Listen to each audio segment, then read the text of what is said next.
Другакурснік Алей Зіят з цікавасцю знайоміцца з архітэктурай Беларусі. Марыць, магчыма, і сам увасабляць такія маштабныя праекты на сваёй радзіме у Иордании. Алей освоивая профессию будаўніка. Учили именно специальные инженеры, чтобы захотелось, можно сказать. И тут поступили, потому что с другом решили, тут поступаем, но в Беларуси именно. Приехали его брат тут учиться, а мы к нему. Есть друзья уже много, даже с моей группой и остальных, даже с потоком, вообще, можно сказать, уже дружились. Амаль 10 тысяч километров отделяют Беларусь от радзімы Джаньянь. Вось уже на працягу 4 гадоў кітаянка старанна вывучае бухгалтарскі ўлік, эканоміку і матэматыку. Студэнтка упэўнена, у Паднябеснай яна будзе запатрабаваным специалистом. Я хочу стать бухгалтером, поэтому здесь очень хорошо, поэтому я приехала. Русский язык очень интересно. Просто нейронная сетка, створаная Паўлам Ялавым на лабараторных занятках, спраўляецца з рознымі ўраўненнямі.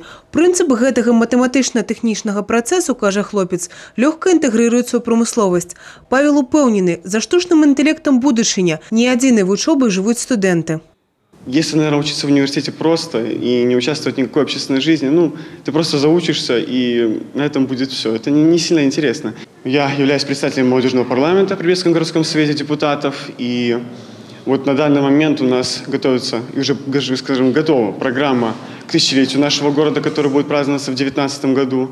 Вот. Я считаю, что надо быть активным, надо быть здоровым, надо быть позитивным, тогда все получится.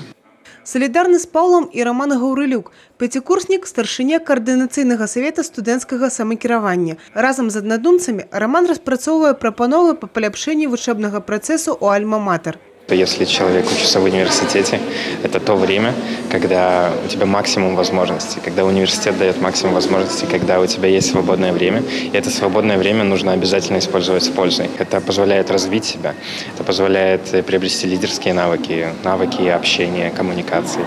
Такія розныя, але аднолькава упэўненыя ў сваіх сілах і мэтанакіраванасці. Яны ведаюць, паспяховае заўтра трэба ствараць ужо сёння.